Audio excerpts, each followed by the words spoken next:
জীবন ফিরে পেত, যদি আমার শাসক হতো মোরেরই মতো। আসসালামু আলাইকুম ওয়া রাহমাতুল্লাহি ওয়া বারাকাতুহু।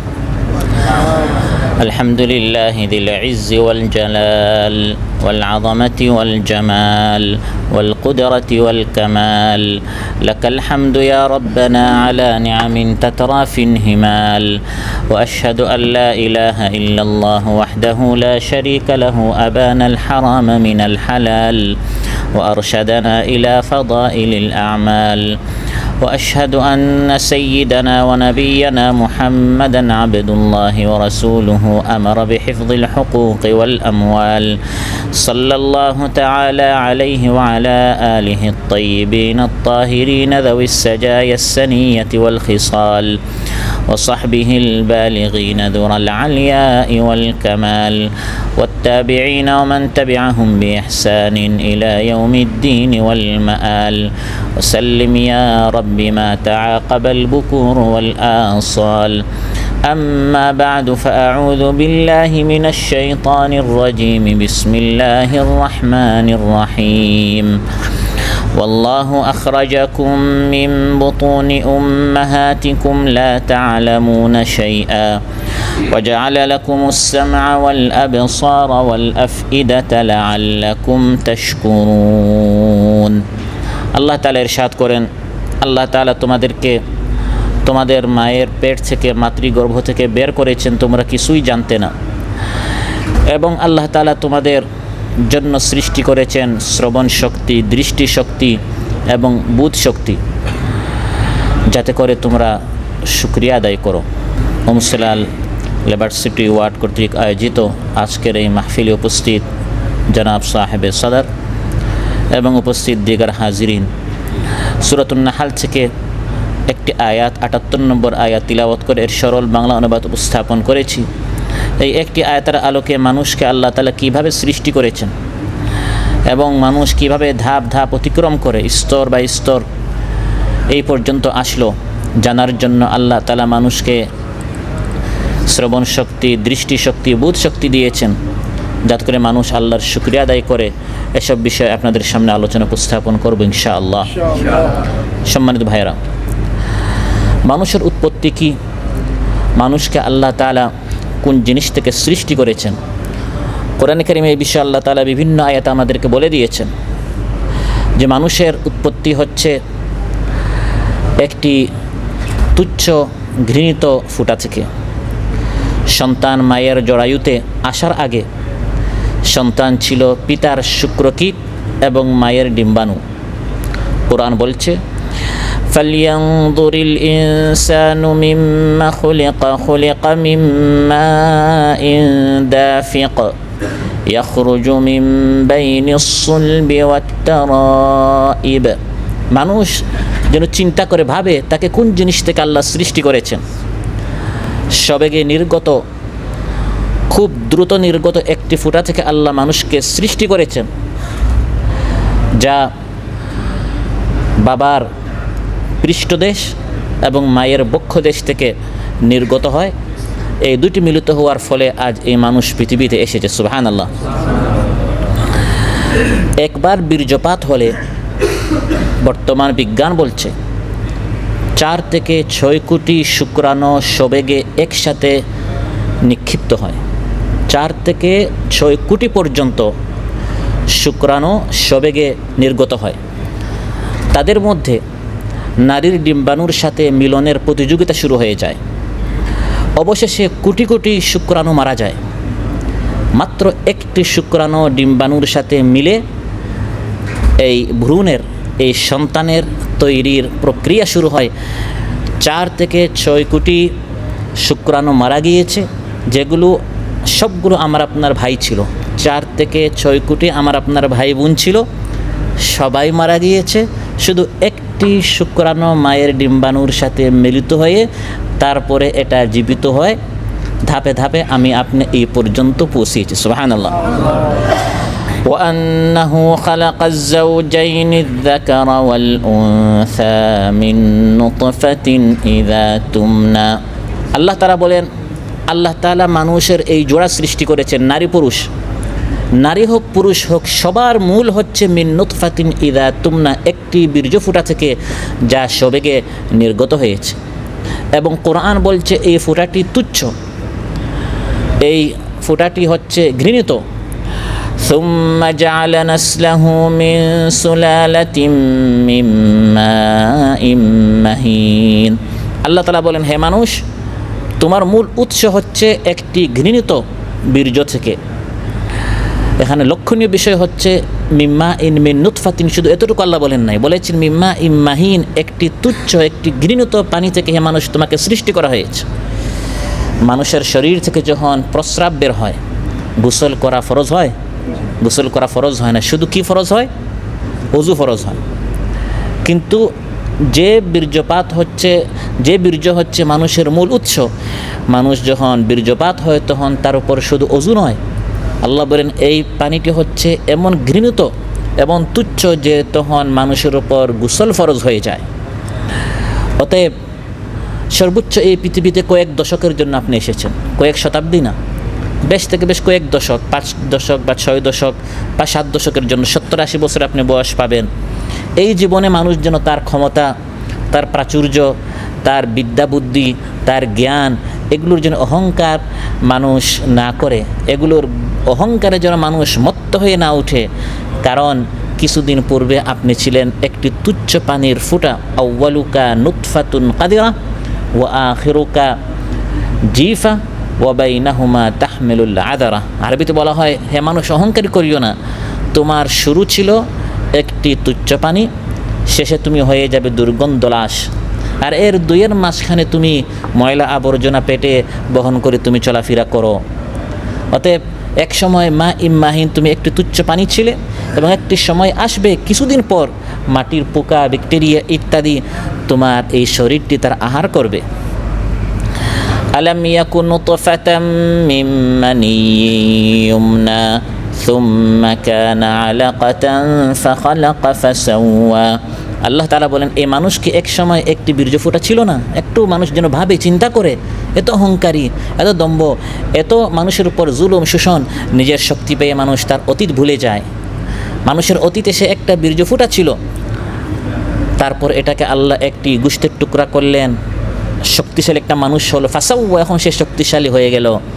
আমার আপনার এই পৃথিবীতে আসার পিছনে একমাত্র আল্লাহর অনুগ্রহ কাজ করেছে।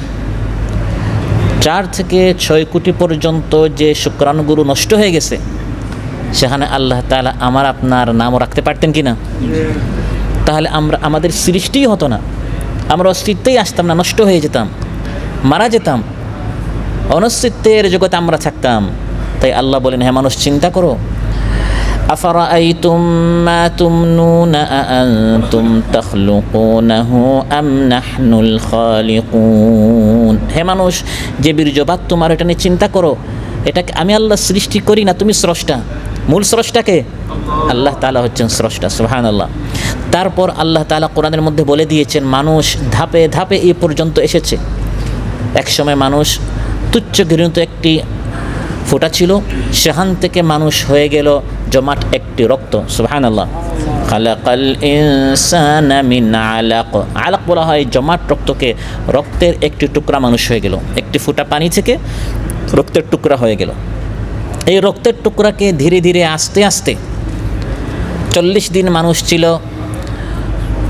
একটি ফোঁটা, সেখান থেকে মানুষ 40 দিন থাকে রক্তের একটি টুকরা, তারপর 40 দিন মানুষ হয় গোশতের টুকরা, সুবহানাল্লাহ। ইন্না আহাদাকুম ইউজমাউ খালকুহু ফি বাতনি উম্মিহি 40 ইয়াওমান নুতফা থুম্মা ইয়াকুনু আলাকাতান মিসলা যালিক থুম্মা ইয়াকুনু মুদগাতান মিসলা যালিক।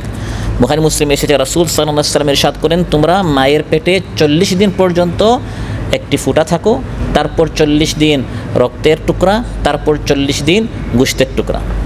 এভাবে ধাপে ধাপে এই প্রত্যেকটি স্তর আমাকে অতিক্রম হয়ে আমাকে আপনাকে তারপর এই পর্যন্ত যখন আমরা এসেছি।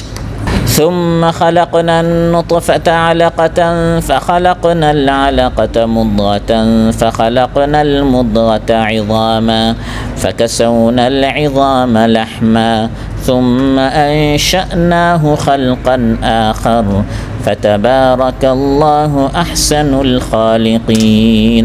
গোশতের টুকরা মানুষ হয়ে গেল। 340 কত হয়? 120 দিন। 120 দিন 4 মাস যখন মানুষের বয়স হয়, তখন মানুষ একটি গোশতের টুকরা হয়। সুম্মা ইউরসালু ইলাইহিল মালাক, তারপর আল্লাহ ফেরেশতাকে পাঠান। ফায়ানফুখ ফিহির রূহ, এর ভিতরে রূহ সঞ্চার করেন। তখন গোশতের টুকরার ভিতরে রূহ আসলো। এখনও চোখ নাই, এখনও কান নেই, এখনও মানুষের সকল আকৃতিটি, অবয়বটি এখনও তার মধ্যে আসে না। শুধু গোশতের একটি টুকরার ভিতরে তার রূহটাকে বলে এসেছে। এটা আমার আপনার অতীত, আমার আপনার নিয়ে আমি আলোচনা করছি, আরেক জগৎ নিয়ে নয়। আমি আপনি প্রত্যেকেই যখন আমার আপনার বয়স ছিল মায়ের পেটে মাত্র 40 দিন, তখন আমরা এক ফোঁটা ছিলাম। তারপর 40 দিন আমরা হলাম রক্তের টুকরা, তারপর 40 দিন হলাম গোশতের টুকরা। তারপর আল্লাহ ফেরেশতাকে পাঠালেন, ভিতরে রূহ, তিনি ফু মারলেন, রূহ আসলো। তারপর ফেরেশতার মাধ্যমে আল্লাহ তাআলা 4টে জিনিস লিখে দিতে বলেন। কয়টা জিনিস? ওয়ায়ুমারু বিআরবা'i কালিমাত, 4টে জিনিস লিখে দিতে ফেরেশতাকে আল্লাহ হুকুম করেন। বিকাতবি রিজকিহি ওয়া আজালিহি ওয়া আমালিহি ওয়া শাকিয়্যুন আও সাঈদ। যখন আমার আপনার বয়স মাত্র 4 মাস ছিল, তখন ফেরেশতার মাধ্যমে লিখে দেওয়া হয়েছে আমার আপনার রিজক কতটুকু, হায়াত কতটুকু, আমল কি হবে, ভালো না মন্দ, ওয়া শাকিয়্যুন আও সাঈদ, খুশনসিব না বদনসিব, সৌভাগ্য না দুর্ভাগ্যবান হব। এই 4টে জিনিস যখন বয়স কত ছিল? 4 মাস।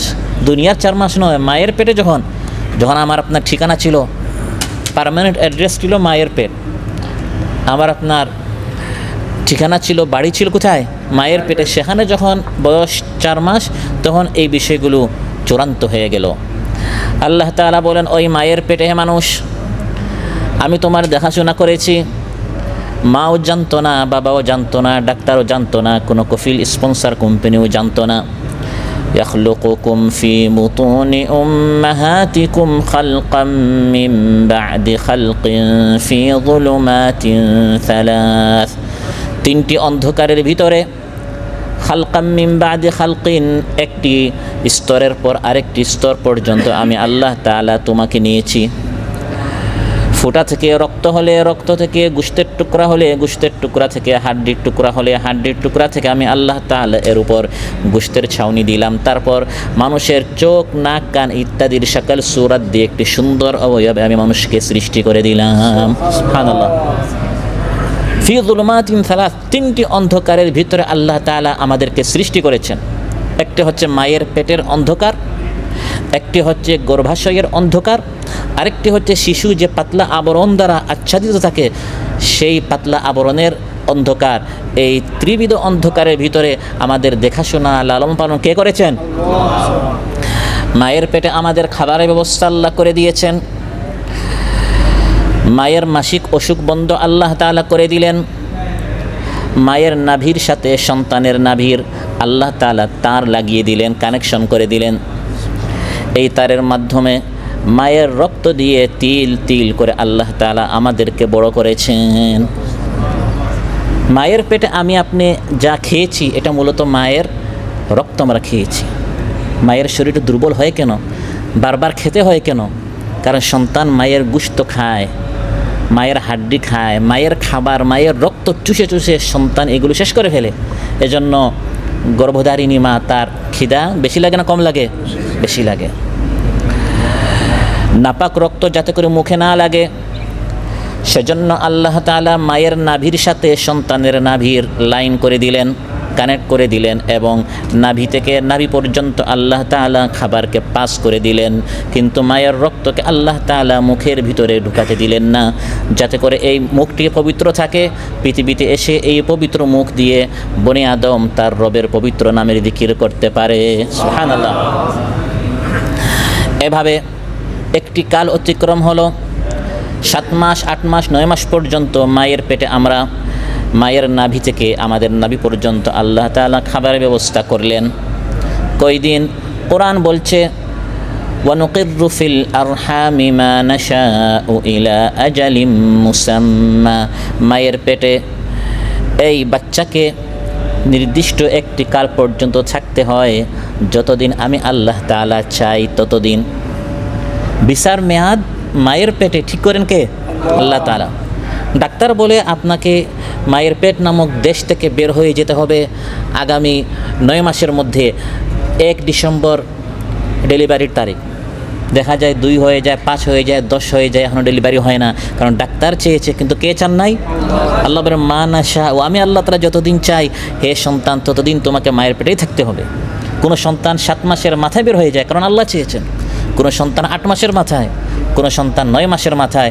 আল্লাহ তাআলা ওয়াল্লাহু আখরাজাকুম মিন বুতুনি উম্মাহাতিকুম, আল্লাহ তাআলা বলেন তোমাদের আমি তোমাদেরকে মায়ের পেট থেকে বের করি। সুবহানাল্লাহ। মায়ের পেট থেকে মানুষ বৃদ্ধ হয়ে বের হয় না, এরকম পুরা শরীর যুবক হয়ে আমরা বের হই নাই। মায়ের পেট থেকে যত প্রাণী তাদের মায়ের পেট থেকে বের হয়, কুল কায়নাতের মধ্যে সবচেয়ে দুর্বল অবস্থায় বের হয় বর্তমান বিজ্ঞানীরা বলে মানুষ। অন্যান্য প্রাণীরা মায়ের পেট থেকে বের হলেও তাদের শরীরে কিছু না কিছু শক্তি থাকে, কিন্তু সবচেয়ে দুর্বল অবস্থায় আল্লাহুল্লাযী খালাকাকুম মিন দাফিন, সবচেয়ে দুর্বলতা নিয়ে মায়ের পেট থেকে বের হয় মানুষ। আখরাজাকুম মিন বুতুনি উম্মাহাতিকুম লা তা'লামুনা শাইআ, আল্লাহ বলেন এমন অবস্থায় তোমরা মায়ের পেট থেকে বের হয়েছো, এই পৃথিবী সম্পর্কে, দুনিয়া সম্পর্কে তোমাদের কোনো জ্ঞান ছিল না, একেবারে মানুষ মাজুর ছিল, দুর্বল ছিল, অসহায় ছিল। এই অবস্থায় তুম্মা নুখরিজুকুম তিফলা, আল্লাহ বলেন তিফিল অবস্থায়, শিশু অবস্থায় আমি তোমাদেরকে মায়ের পেট থেকে পৃথিবীতে এই মানুষের আগমন ঘটে। বের হওয়ার রাস্তাটা আল্লাহ সহজ করে দেন, ছোট্ট একটি জায়গা দিয়ে এই সন্তানকে বের হতে হয়। কোরআন বলছে সুম্মাস সাবিলা ইয়াসসারা, মায়ের পেট থেকে পৃথিবীতে আসার রাস্তা আল্লাহ সহজ করে দিয়েছেন। সন্তান বের হয়, কিন্তু মায়ের কিয়ামত হয়।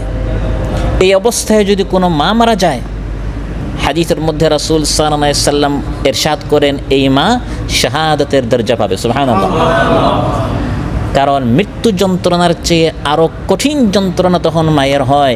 এই কষ্টটি আপনার মায়ের হয়েছে, আমার মায়ের হয়েছে, এজন্য কোনো দিন মাকে কষ্ট দিতে নেই। এই একটা কষ্টই, সন্তান প্রসবের যে কষ্ট মা করেছে, এই এক কষ্টের হক সন্তান সারা জীবন তার মায়ের পায়ে যদি পড়ে, তার খেদমত করে, এই এক কষ্টের হক আদায় হবে না।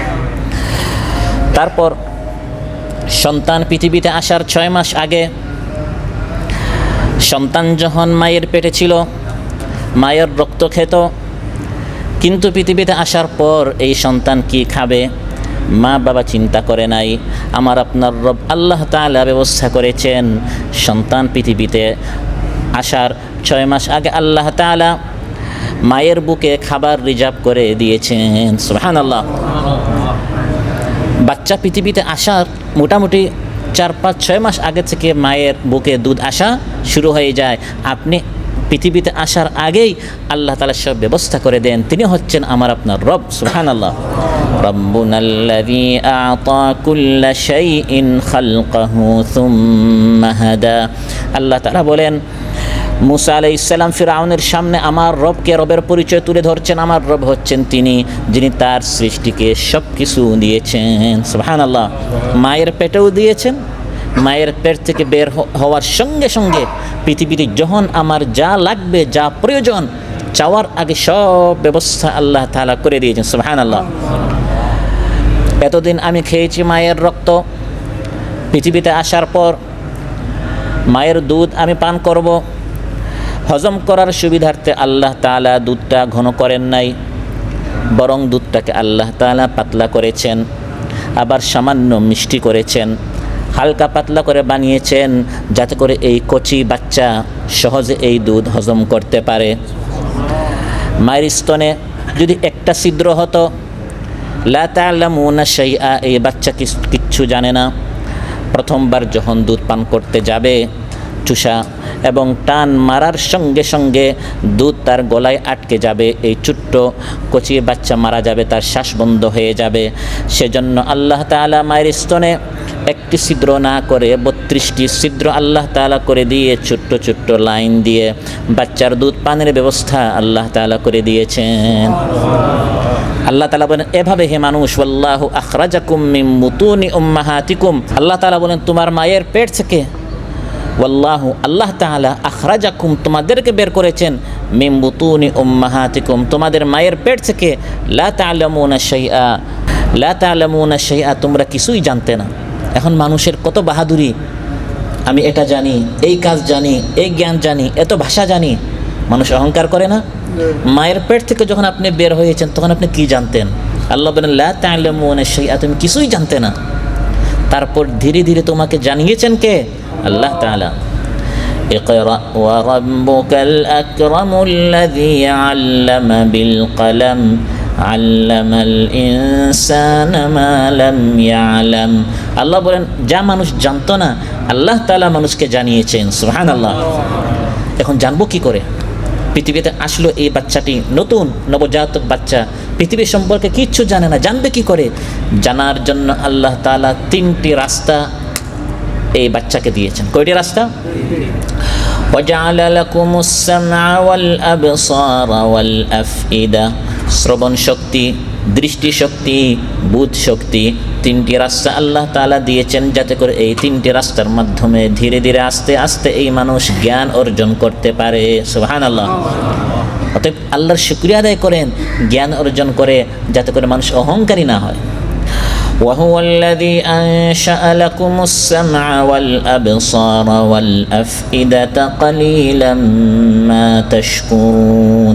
আল্লাহ তাআলা বলেন আল্লাহ হচ্ছেন তিনি যিনি তোমাদের জন্য কানের মাধ্যমে শ্রবণ শক্তি, চোখের মাধ্যমে দৃষ্টি শক্তি, ব্রেনের মাধ্যমে বোধ শক্তি সৃষ্টি করেছেন। লাআল্লাকুম তাশকুরুন, যাতে তোমরা শুকরিয়া আদায় করো, অহংকারী না করো। কিন্তু আফসোসের বিষয় কালিলাম মা তাশকুরুন, অনেক কম মানুষ শুকরগুজার হয়। পৃথিবীতে আসে কিছুই জানে না, যখন আল্লাহ জানিয়ে দেন অনেক বড় জ্ঞানী হয়ে যায়, তখন রবকে ভুলে মনে করে নিজে এখন সব কিছু।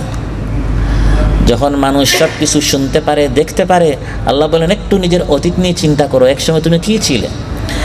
ইন্না খালাকনাল ইনসানা মিন নুতফাতিন আমশাজিন নাবতালিহি ফাজআলনাহু সামিআন বাসীরা।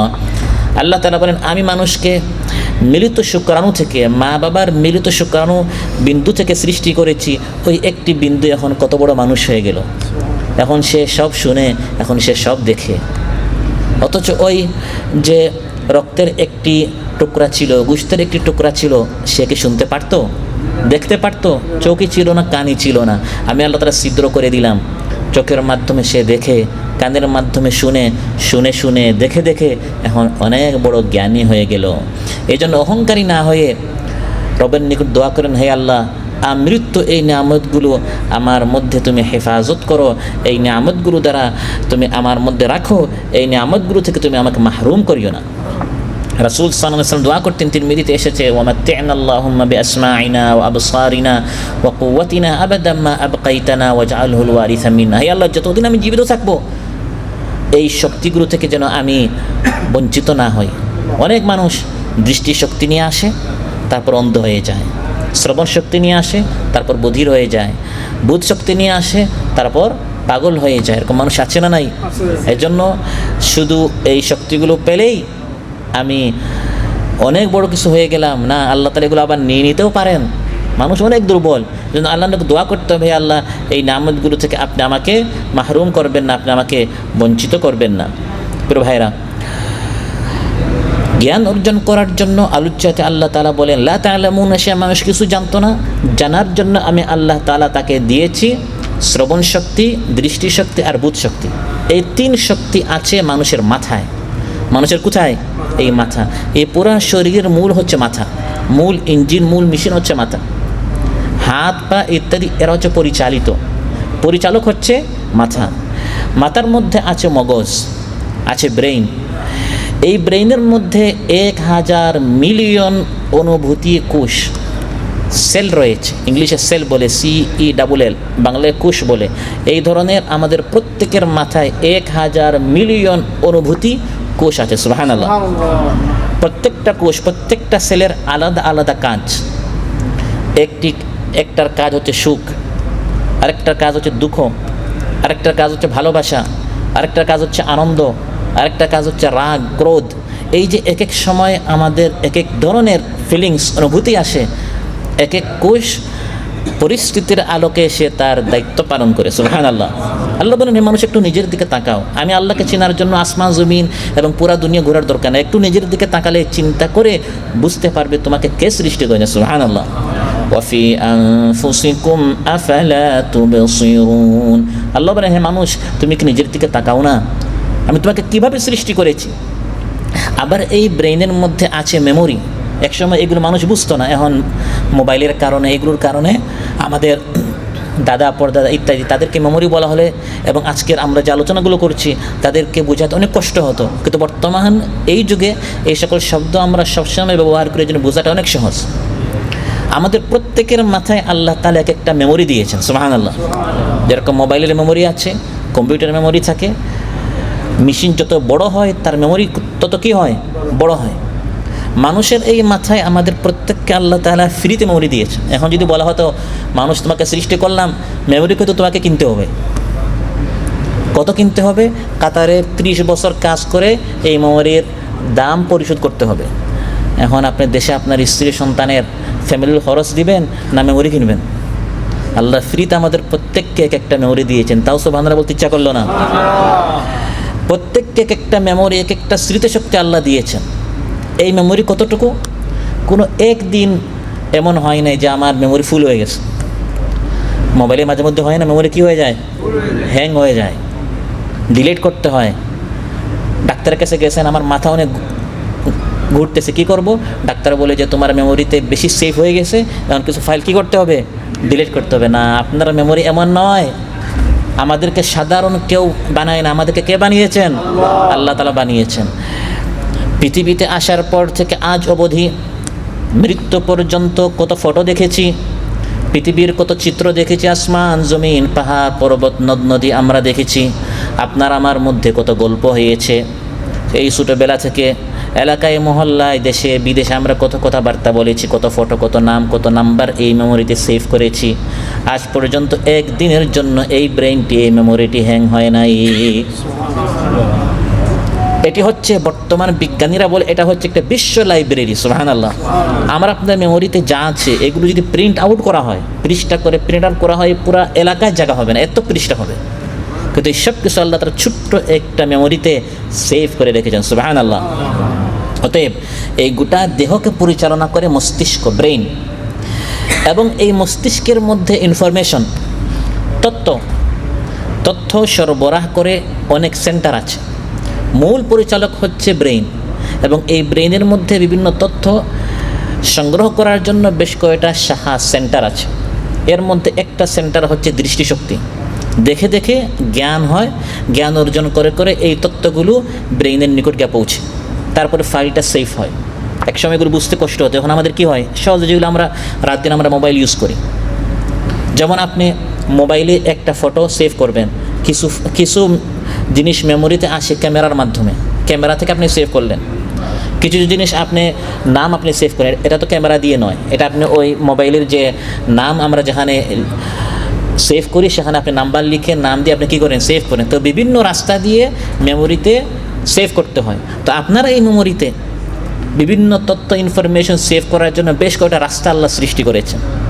একটি হচ্ছে দৃষ্টিশক্তি, একটা হচ্ছে শ্রবণ শক্তি, এরকম বেশ কয়েকটা শক্তি আল্লাহ আমাদেরকে দিয়েছেন। এই শক্তিগুলোর মধ্যে আলোচ্য আয়াতে আল্লাহ তাআলা উল্লেখ করেন সবচেয়ে গুরুত্বপূর্ণ একটি সেন্টার হচ্ছে তথ্য সংগ্রহ করার শ্রবণ শক্তি, কানের মাধ্যমে, সুবহানাল্লাহ। কান হচ্ছে এমন একটা আল্লাহর দেয়া নেয়ামত। আলোচ্য আয়াতে আল্লাহ বলেন ওয়াজআলা লাকুমুস সামআ। মানুষ তুমি মায়ের পেট থেকে বেরোচ্ছে কিছু জানতে না, জানার জন্য কান দিয়েছি, চোখ দিয়েছি এবং আকল দিয়েছি। তার প্রথম কি দিয়েছেন? কান, শ্রবণ শক্তি। শ্রবণ শক্তিটা হচ্ছে এমন একটি ইন্দ্রিয় শক্তি যেটা 24 ঘন্টা কাজ করে, সুবহানাল্লাহ। চোখ বন্ধ করলে আর দেখা যায়, নাক বন্ধ করলে আর ঘ্রাণ পাওয়া যাবে না। কান আপনি যতই বন্ধ করেন তারপরে সাউন্ড যায় কি না, আওয়াজ যায়, সুবহানাল্লাহ। কিন্তু ঘুমের সময় আল্লাহ তাআলা কানের এই শ্রবণ শক্তি বন্ধ করে দেন, সুবহানাল্লাহ। বর্তমান বিজ্ঞান বলছে ঘুমের সময়ে যদি মানুষের শ্রবণ শক্তি বন্ধ না হতো মানুষ পাগল হয়ে যেত। কারণ পুরা দিনের টেনশন থেকে বাঁচার জন্য আওয়াজ শুনতে শুনতে, জিনিস দেখতে দেখতে মাথা ব্যথা করে। ওই মাথা ব্যথা কমানোর জন্য, অশান্তি দূর করার জন্য মানুষ ঘুমাতে যায়। সে ঘুমাতে গিয়েও যদি ঘুমাতে গেলে অটোমেটিক চোখ বন্ধ হয়ে যায়, তাহলে চোখ থেকে আর কোনো তথ্য ভিতরে যাচ্ছে না, এই দিকে আপনি শান্তিতে আছেন। কানটা যদি বন্ধ না হয় তাহলে আপনার মেশিনগুলো চালু থাকার কারণে, মাথার মেশিন চালু থাকার কারণে মানুষ পাগল হয়ে যাবে। অশান্তি, অস্থির মানুষ অনুভব করবে। এর জন্য আল্লাহ তাআলা নিজ কুদরতে তখন শ্রবণ শক্তিটা বন্ধ করে দেন। فضربنا على آذانهم في الكهف سنين عددا। কাহাফবাসী সম্পর্কে আল্লাহ বলে 309 বছর পর্যন্ত তাদেরকে আমি ঘুমিয়ে রেখেছি। আলা আযানহিম, তাদের শ্রবণ শক্তি আমি বন্ধ করে রেখেছি।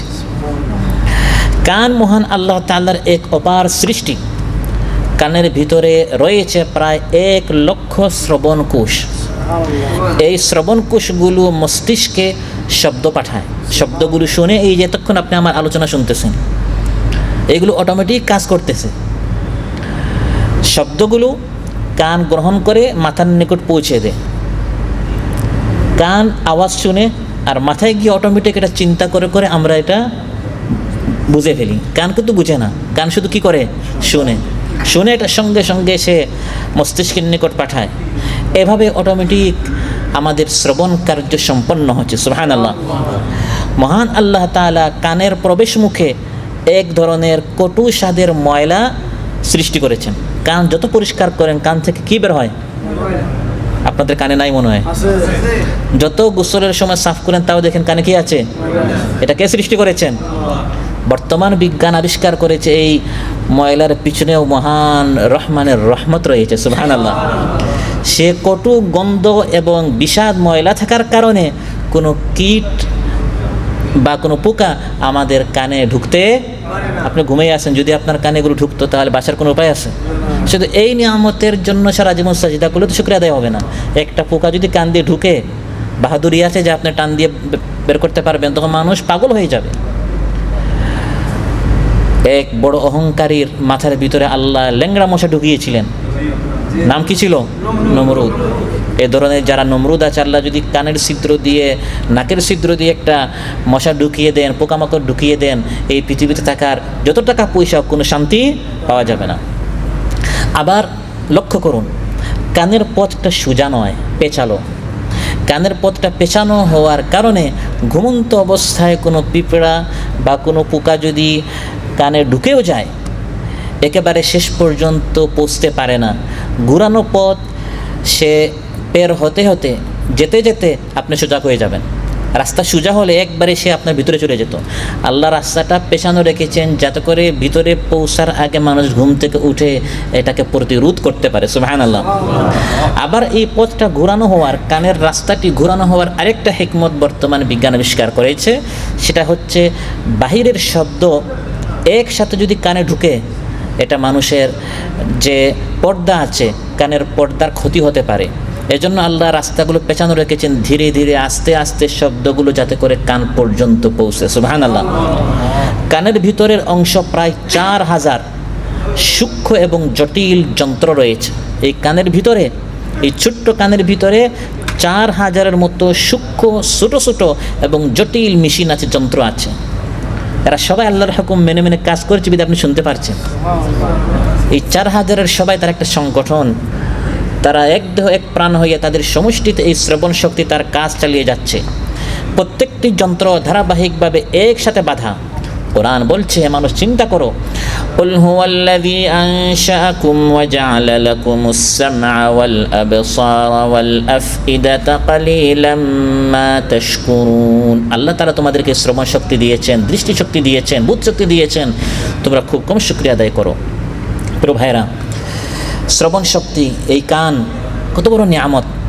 চোখ না থাকলে, দৃষ্টিশক্তি না থাকলে যেমন পুরা দুনিয়া অন্ধকার মনে হয়, যারা দৃষ্টিশক্তি নেয় তাদের নিকট পুরা পৃথিবী কি অন্ধকার। ঠিক তেমনইভাবে যার কান নেই, শ্রবণ শক্তি নেই, তার নিকট পুরা দুনিয়া নিশ্চুপ, নিস্তব্ধ। আপনি কত সুন্দর সুন্দর আওয়াজ শুনেন, সুরের কত আওয়াজ, তিলাওয়াত, ইসলামী সঙ্গীত আমরা শুনি না, সেগুলো শুনতে পায় না। অতি মূল্যবান এই শ্রবণেন্দ্রিয় তথা কানের নিয়ামত সম্পর্কে আজ অধিকাংশ মানুষ উদাসীন।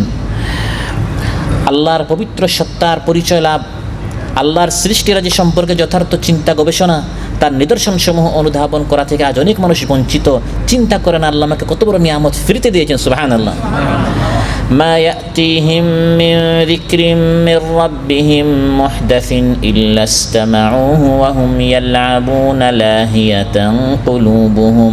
আল্লাহ বলেন, অধিকাংশ মানুষের অবস্থা হচ্ছে আয়াত শুনে কোরআনের কিন্তু মন উদাসীন। আরেকজন শুনতে পারে না, তার তো শ্রবণ শক্তি নাই। আপনাকে আল্লাহ তাআলা হাজার হাজার মেশিন দ্বারা এর সমষ্টি ঘটেছে একটি শ্রবণ শক্তি, এর দ্বারা আপনাকে আল্লাহ আয়াত শোনাচ্ছেন, শুকরিয়া আদায় করেন এবং আয়াতগুলোর আপনি আনুগত্য করেন, ফলো করেন, কি বলা হচ্ছে এগুলো আপনি মানার চেষ্টা করেন। প্রিয় ভাইরা, মানুষের শ্রবণ অন্য যে কোনো প্রাণীর তুলনায় অধিক শক্তিশালী, সুবহানাল্লাহ। কারণ মানুষ শ্রবণ শক্তি দ্বারা রাসূলগণের দাওয়াত কবুল করে। রাসূল এসেছেন, আমি যদি তার দাওয়াত শুনতেই না পারি কবুল করব কি করে? এজন্য মানুষের শ্রবণ শক্তি বাকি সব প্রাণীর শ্রবণ শক্তি থেকে বর্তমান বিজ্ঞান বলে আরও শক্তিশালী। মহাজগতের বিষয় সম্পর্কে মানুষ যাতে করে শুনতে পারে, এজন্য কানের গুরুত্ব, কানের ব্যবহার বিধি, প্রয়োগস্থল এবং সৃষ্টিগত তাৎপর্য অনেক বেশি। কান যে কত বড় জরুরি একটা এবং মূল্যবান একটি নিয়ামত, এটা বুঝে কে? যে বধির, যে শুনতে পারে না, সে জানে শ্রবণ শক্তি কত বড় নিয়ামত।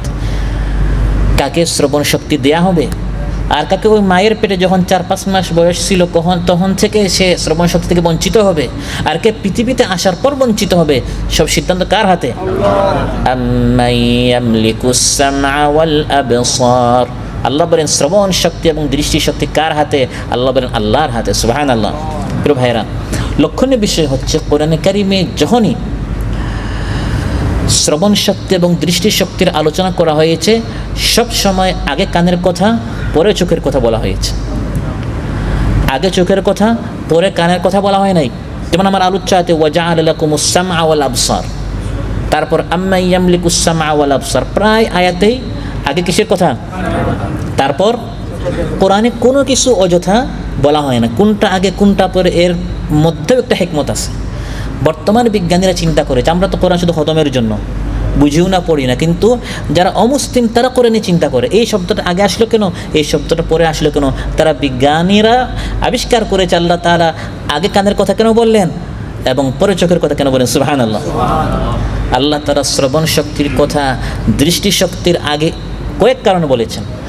প্রথম কারণ হচ্ছে মানুষের জ্ঞান অর্জন এর জন্য আল্লাহ তাআলা এই কয়েকটা শক্তি দিয়েছেন। আল্লাহ বলেন লা তা'লামুনা শাইআ, পৃথিবীতে এসেছো তুমি কিছুই জানতে না, জানার জন্য আমি কানও দিয়েছি, চোখও দিয়েছি। কিন্তু দুইটার মধ্যে তুলনা করলে বেশি গুরুত্ব হচ্ছে শ্রবণ শক্তির। এই জন্য আল্লাহ শ্রবণ শক্তির কথা আগে বলেছেন। কারণ যে শিশু পৃথিবীতে অন্ধ হয়ে আসে, অন্ধ হলেও সে অনেক কিছু জানতে পারে। এই জন্য পৃথিবীতে অন্ধ হাফিজ আছে, অন্ধ হলেও সে হিফজ করতে পারে।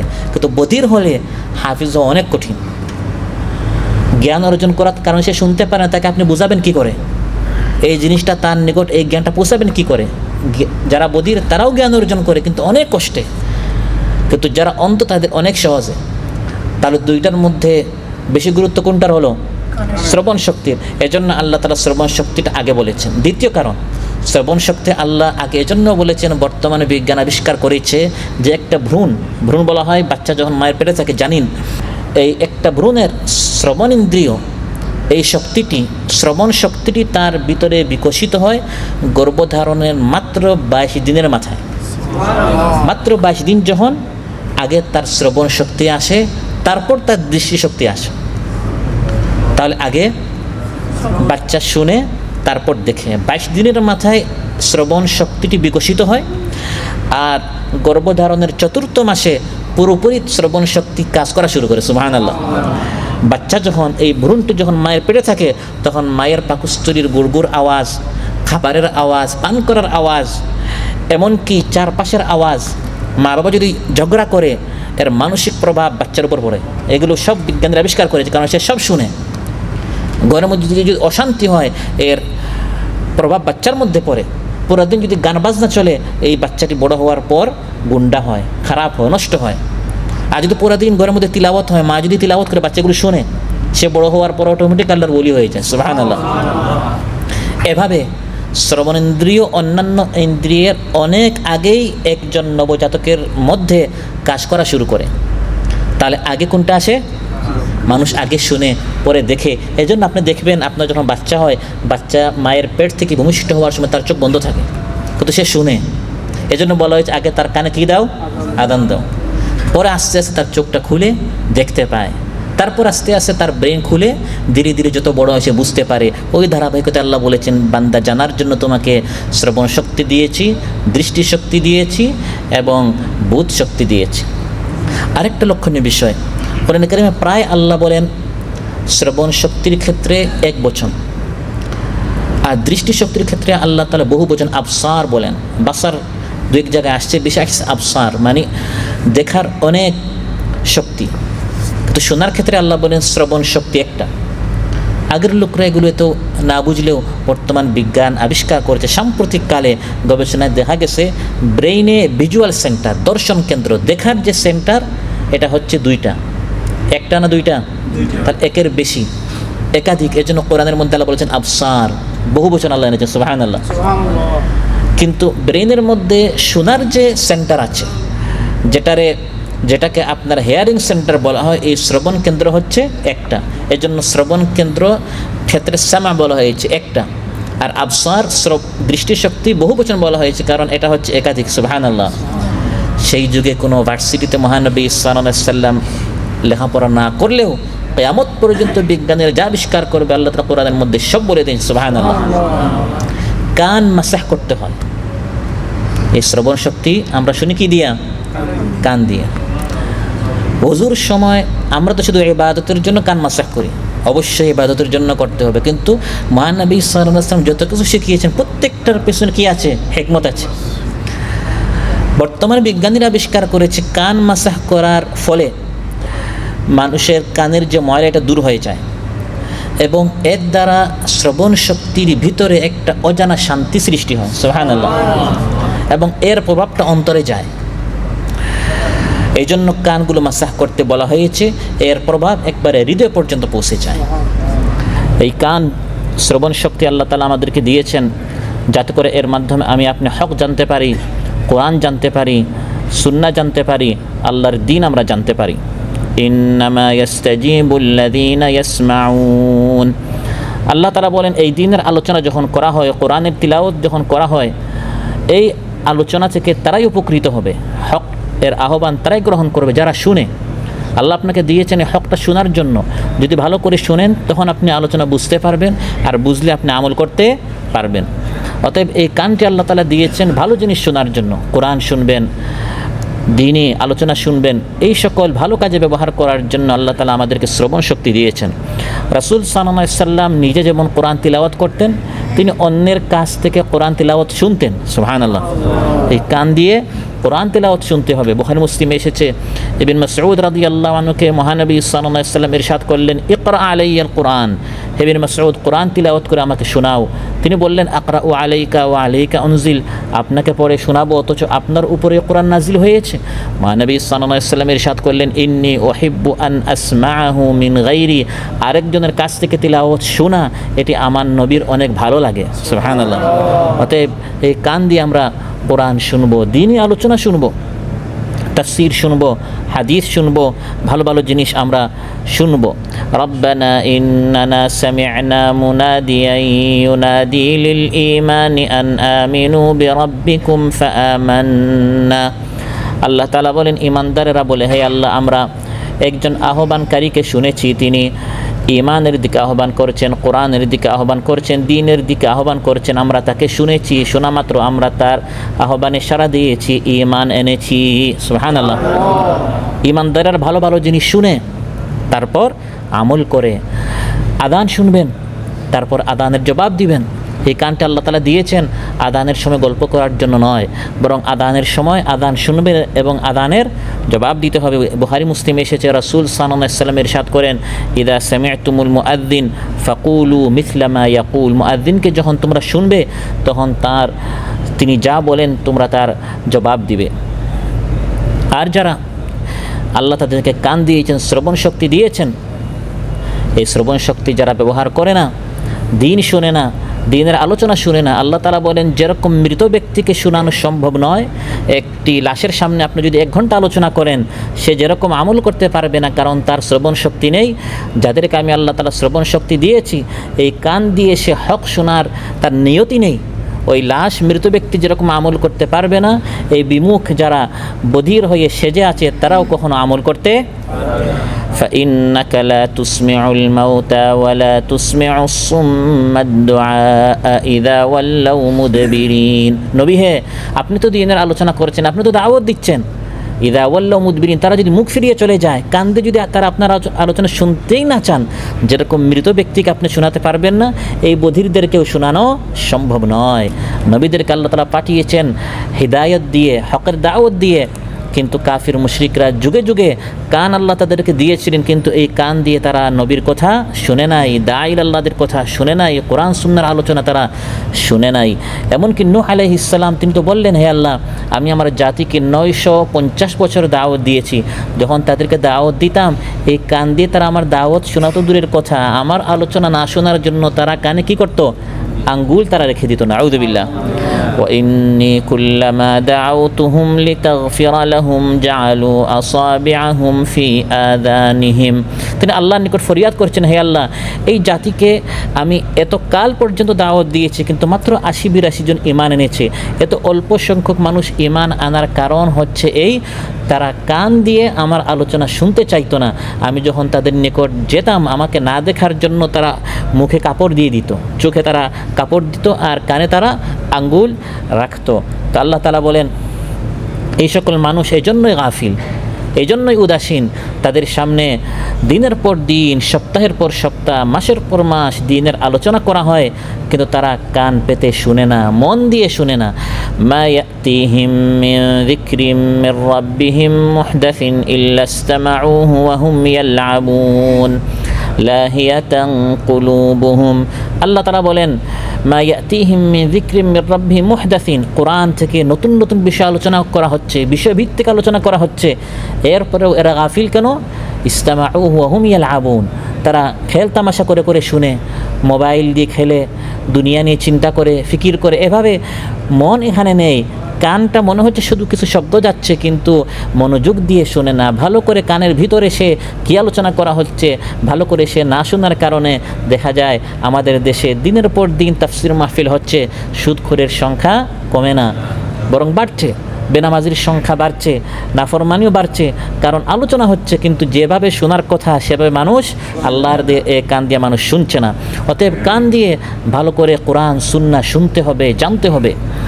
এবং আল্লাহ তাআলা যত কিছু নিষেধ করেছেন, আল্লাহর এই কান দিয়ে নিষিদ্ধ জিনিস শোনা যাবে না। শোনা যাবে?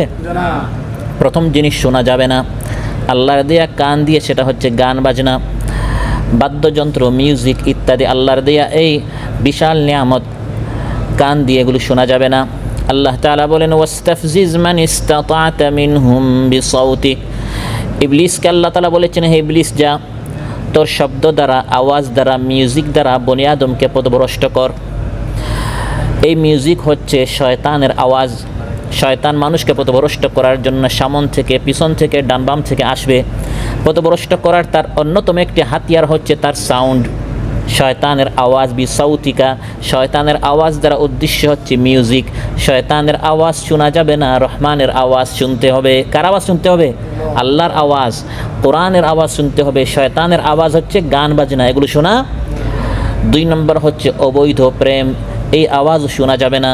রাসূল সাল্লাল্লাহু আলাইহি সাল্লাম ইরশাদ করেন, বান্দা বেবিচারে, জিনায় একদিনে লিপ্ত হয় না, বরং চোখ দ্বারা বান্দা দেখে জিনা করে, কান দিয়ে শুনে জিনা করে। অতএব প্রেম যে আদান প্রদান হয়, এই আওয়াজগুলো শুনে শুনে এক পর্যায়ে ছেলে মেয়ে তারা অবৈধ অশ্লীলতার দিকে বান্দা অগ্রসর হয়। এই জন্য রাসূল সাল্লাল্লাহু আলাইহি সাল্লাম ইরশাদ করেন, ওয়াল উদুনানি জিনাহুমাল ইস্তিমা, কানের জিনা হচ্ছে অবৈধ জিনিস শোনা। গান বাজনা শোনা যাবে না, অবৈধ প্রেমের কথাবার্তা শোনা যাবে না, গীবত শোনা। আমরা মনে করি যে গীবত করে সে শুধু খারাপ না, শুধু সে খারাপ না, শুধু সে গুনাহগার না, আপনি কান পেতে শোনেন বিধায় সেও গীবত করতে উৎসাহিত হয়। ভাই তারপর কি হয়েছে, তারপর কোথায় গেল, আপনার শুনতে অনেক ভালো লাগে, এজন্য সেও আরও অনেক কিছু বানাইয়া বলে। এগুলো আমাদের হয় কি না? ওয়াফিকুম সাম্মাউনা লাহুম, আল্লাহ তাআলা বলেন তোমাদের মধ্যে অনেক আছে যারা কান পেতে এগুলো শুনে।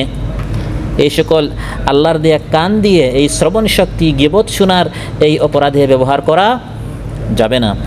সাম্মাউনা লিল কাযিবি আক্কালুনা লিস-সুহত, তারপর মিথ্যা, গুজব ইত্যাদি এগুলো শোনা যাবে না। সাম্মাউন লিল কাযিব, ইহুদিদের সম্পর্কে আল্লাহ বলেন তারা খুব বেশি মিথ্যা শুনে। মিথ্যা কি? গুজব, আফওয়াহি, বিভিন্ন খবর প্রচার করা হয়। এখন ফেসবুকে, ইউটিউবে, সোশ্যাল মিডিয়া কত খবর আমরা বলি, আমরা শুনি, আমরা শেয়ার করি, আমরা পোস্ট করি, সত্য না মিথ্যা আমরা যাচাই বাছাই করি না। আল্লাহ বলেন এই সকল মিথ্যা যেমন বলাও যাবে না, এভাবে এগুলো শোনাও। হযরত আয়েশা রাদিয়াল্লাহু আনহার উপর মুনাফিকরা মিথ্যা অপবাদ দিল, মুনাফিকরা মিথ্যা অপপ্রচার চালালো, আবার একদল এটা শোনা শুরু করলো। আল্লাহ তাআলা আয়াত নাজিল করলেন, লাউলা ইদ সামি'তুমুহু যান্নাল মুমিনুনা ওয়াল মুমিনাতু বিআনফুসিহিম খায়রা ওয়া ক্বালু হাযা ইফকুম মুবিন। আয়েশা রাদিয়াল্লাহু আনহা উম্মুল মুমিনিন সিদ্দিকা বিনতুস সিদ্দিকের উপর এই অপবাদ দেওয়া হয়েছে, নাউযুবিল্লাহ, তার সতীত্বের উপর অপবাদ দেওয়া হয়েছে। এটা শোনার পর হে মুসলমান, তোমাদের ভিতরে এই চিন্তাটা কিভাবে আসলো? বিশ্বাসের দিকে তোমরা গেলে কিভাবে? একজন ইমানদার হিসাবে এই সকল খবর কোনো মুসলমানের সম্মানের উপর আঘাত করা হচ্ছে, এটা শোনা মাত্রই বলতে হবে এটা মিথ্যা, এটা আমি বিশ্বাস করি না। আমরা আরও ভালো করে শুনি, এই ছেলেটা পরে কি করলো, মেয়েটা পরে কি করলো, না এগুলো করা যাবে না। সে আমার মুসলমান ভাই, তার সম্পর্কে আমি কুধারণা করব না। এই সকল খবর শুনলে আমি সুধারণা করব, আমার ভাই ইমানদার, সে এই সকল কাজে জড়িত হতে। ওয়ালাউলা ইদ সামি'তুমুহু কুলতুম মা ইয়াকুনু লানা আন নাতাকাল্লামা বিহাযা সুবহানাকা হাযা বুহতানুন আযীম। আল্লাহ বলেন এই সকল কথা শোনার পর তুমি আবার দুই কথা বলতে গেলে কেন? তুমি কেন এটা বললে না এই সকল কথা আমি শুনবো না, আবার এই সকল বিষয়ে আমি কোনো কথাও বলবো না? তারপর কান দিয়ে আরেকটা গুনাহ, আমরা আরেকটি গুনাহ শুনি, সেটা হচ্ছে পরের কথা শোনা। দুইজনে কানাঘুষা করছে, কানাঘুষা কেন করে? আপনাকে শোনানোর জন্য না না শোনানোর জন্য?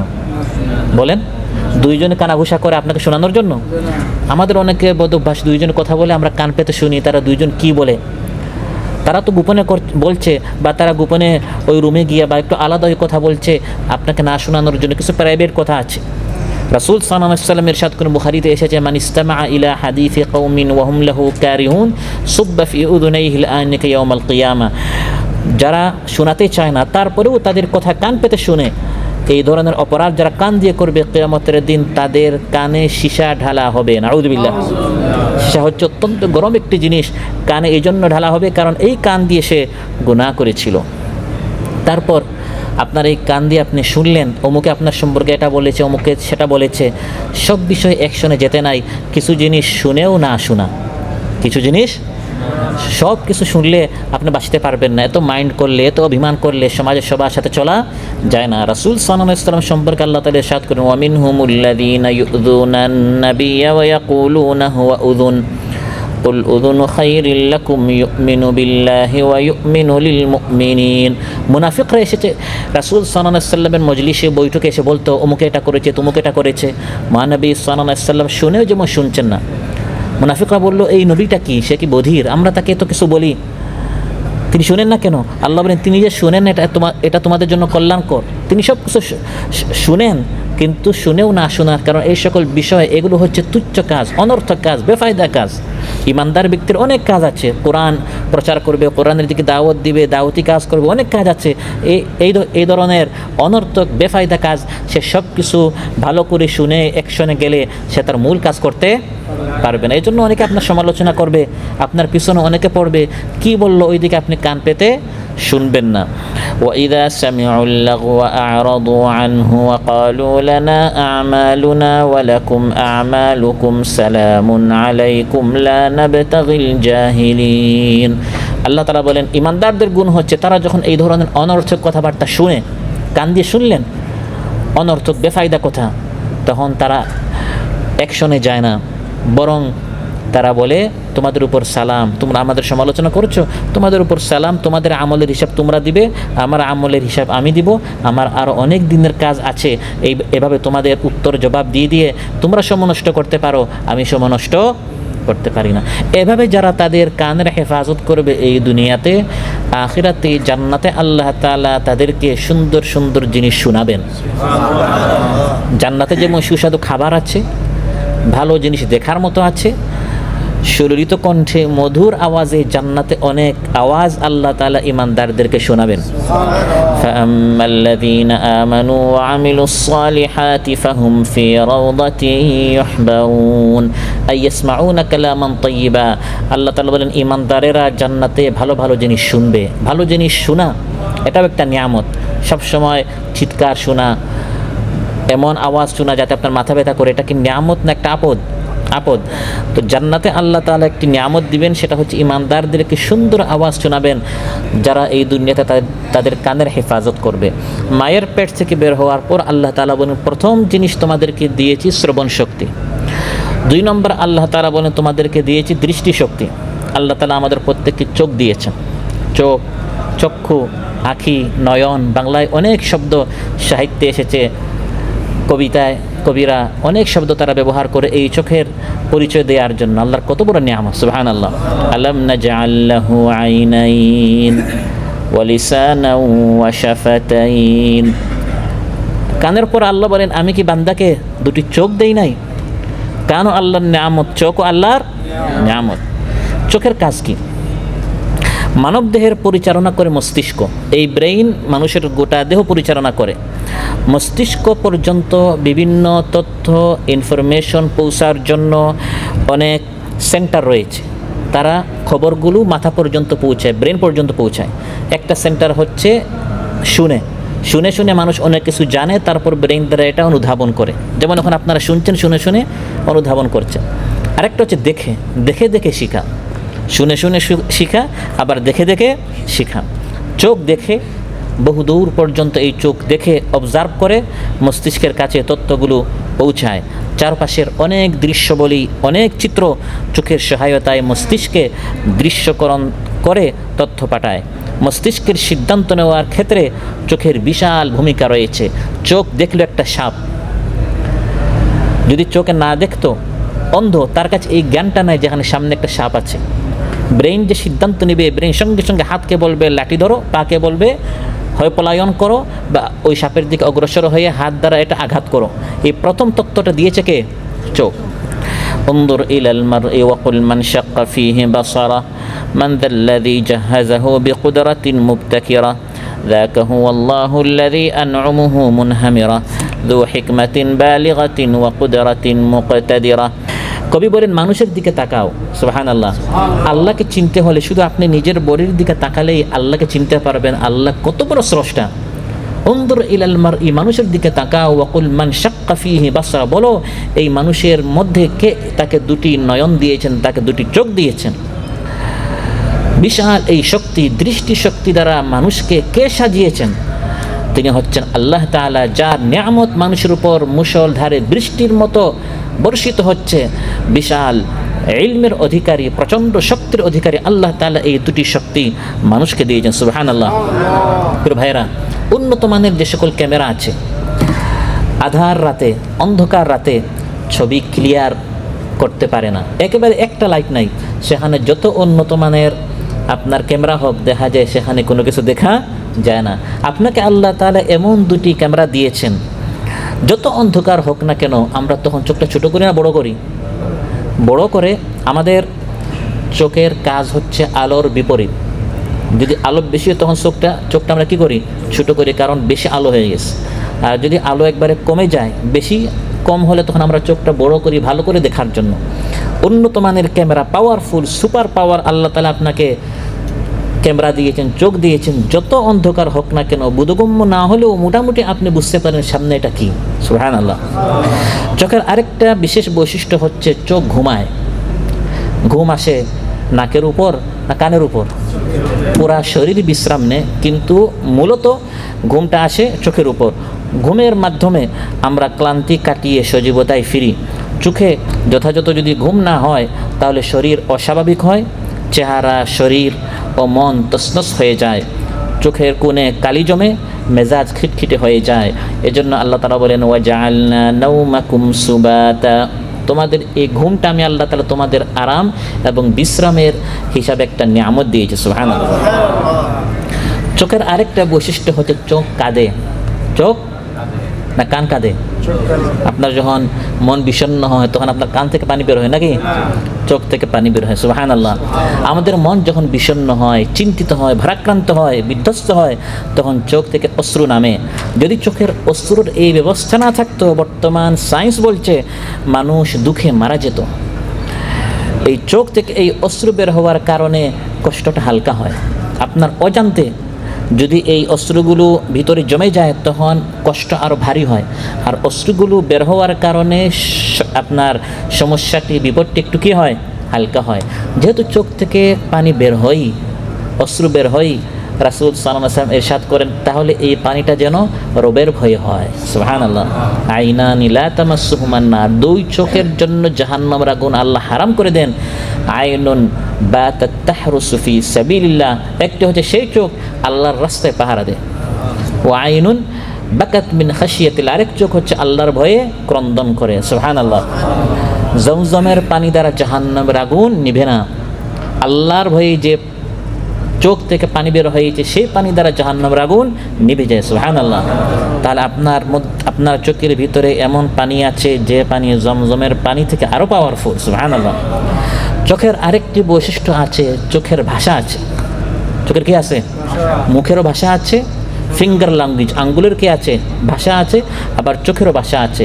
চোখের ইশারা ও উঠানামায় ব্যাপক অর্থ রয়েছে। এই ভাষা, চোখের ভাষা হচ্ছে বেশ সমৃদ্ধ।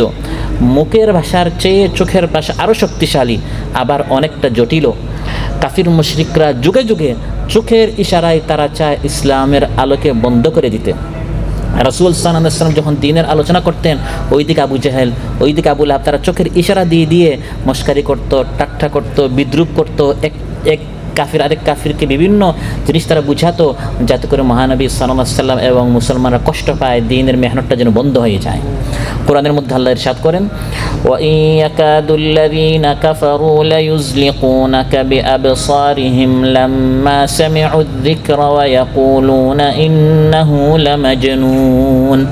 কোরআনের আলোচনা যখন কাফিররা শুনলো, তারা চোখের ইশারায়, চোখের ভাষায় তারা চেয়েছে ইসলামের আলোকে বন্ধ করে দিতে, কিন্তু তারা বন্ধ করতে, তার চোখের একটি ভাষা আছে এবং চোখের ভাষা সবচেয়ে বেশি ব্যবহার করে গোয়েন্দারা।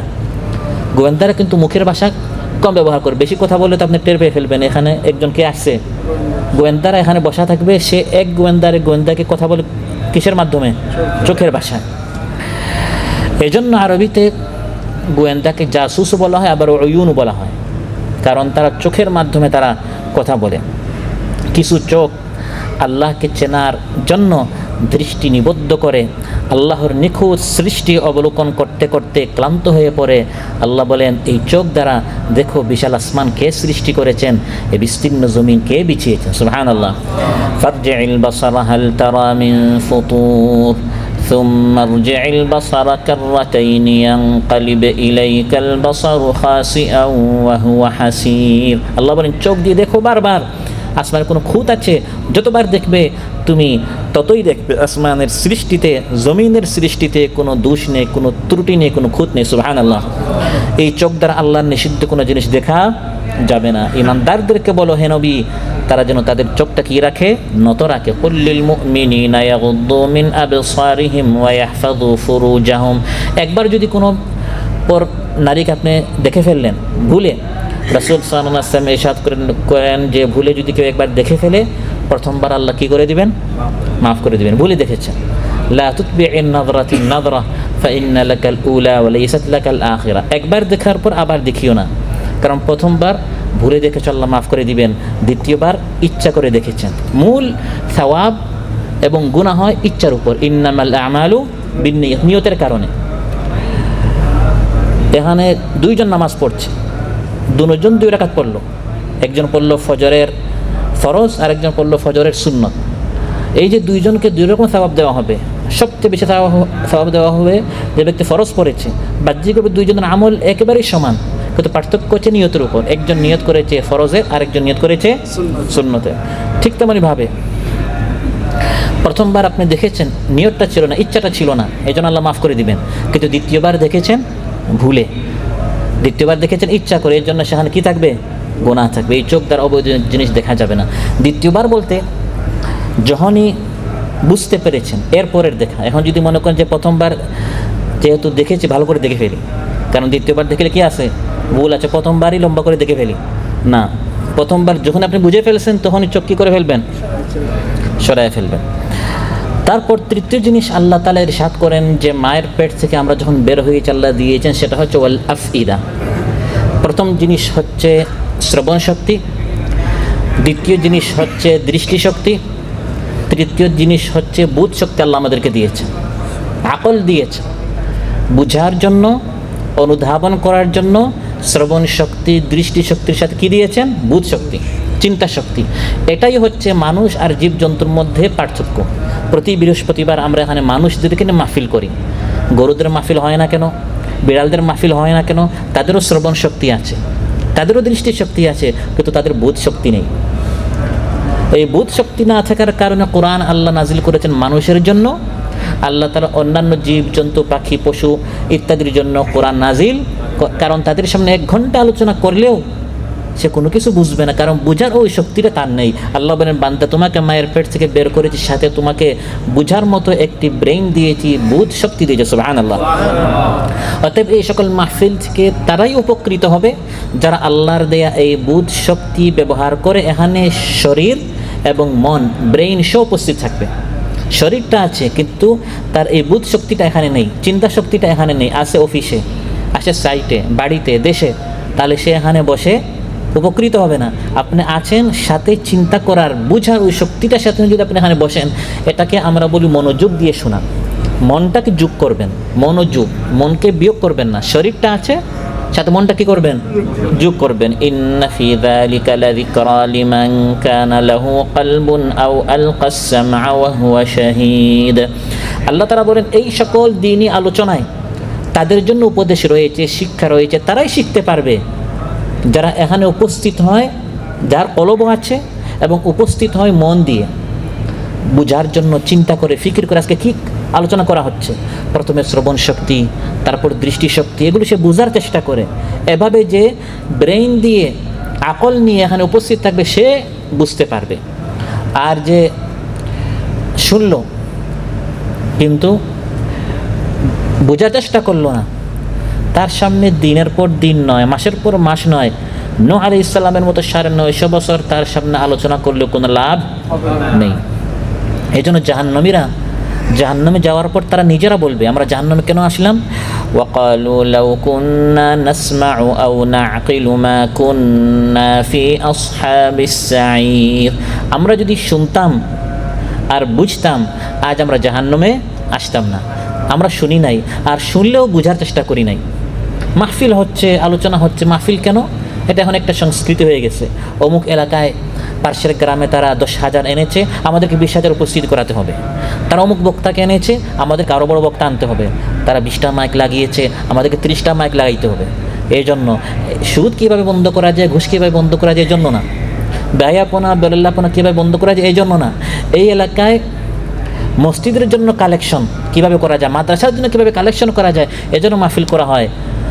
মসজিদের জন্য কালেকশন করা হয়, কি টাকা কালেকশন করা হয়, কিন্তু মুসল্লি কালেকশন করা হয় না। যদি মুসল্লি কালেকশনের জন্য মাহফিল হতো তাহলে কি বাড়তো, মুসল্লি বাড়তো। কারণ আমরা মসজিদের জন্য কালেকশন করি, এই জন্য কী বাড়ে, টাকা বাড়ে। তো যে নিয়তে করবেন সেই নিয়তে আপনি এর ফলাফলটা পাবেন। আল্লাহ তাআলা বলেন এই সকল মাহফিল হওয়ার পরেও তারা উপকৃত এই জন্য হয় না, কারণ যে ফুআদটি আফইদা, যে বুধ শক্তি দিয়েছিলাম, এটা দিয়ে তারা চিন্তা করে নাই, আমার কোরআনটা অধ্যয়ন করে নাই, বুঝে নাই।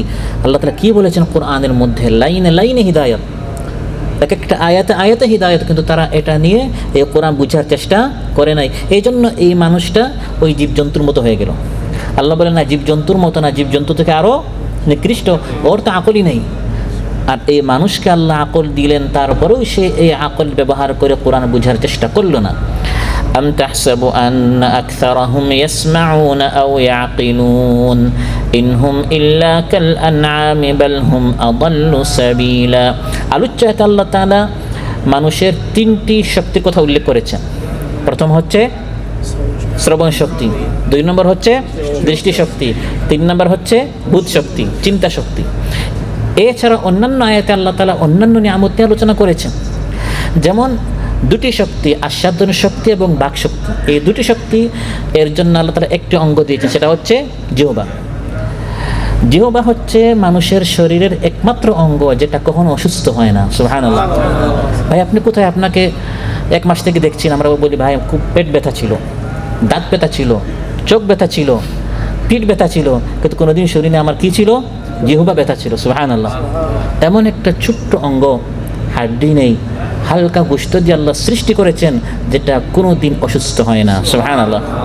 এজন্য দাঁত বিশেষজ্ঞ আছে, চর্মরোগের বিশেষজ্ঞ আছে, হাড়ের বিশেষজ্ঞ আছে। আপনার ছেলে লেখাপড়া করছে, ডাক্তারি কি লেখাপড়া করছে বলে 10 বছর থেকে আমার ছেলে জিহ্বা বিশেষজ্ঞ হচ্ছে, এরকম কোনো কাহিনী আছে? জিহ্বার কোনো বিশেষজ্ঞ নেই, কারণ জিহ্বার কোনো রোগী হয় না। সুবহানাল্লাহ।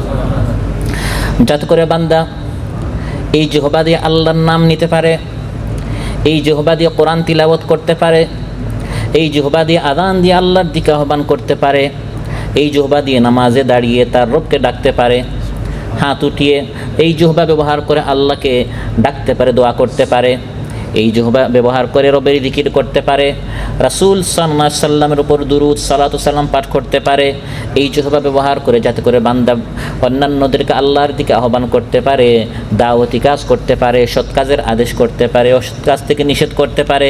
এজন্য আল্লাহ তাআলা এই জিহ্বাকে সব ধরনের রোগ ব্যাধি থেকে মাহফুজ রেখেছেন। সুবহানাল্লাহ। এই একটি জিহ্বা, এর প্রধানতম দুটি শক্তি রয়েছে, একটি হচ্ছে আস্বাদন শক্তি, আরেকটি হচ্ছে বাক শক্তি। আস্বাদন শক্তি কি? এই জিহ্বা দিয়ে আপনি যে খাবারটি খান যায় তো পেটে, কিন্তু প্রথমে স্বাদটি গ্রহণ করে কে? জিহ্বা। এই জিহ্বার মধ্যে বর্তমানে বিজ্ঞান বলছে 3000 আস্বাদন স্তর রয়েছে। সুবহানাল্লাহ। 3000 ধরনের খাবারের টেস্ট আপনি এই একটা মেশিন দ্বারা নিচ্ছেন।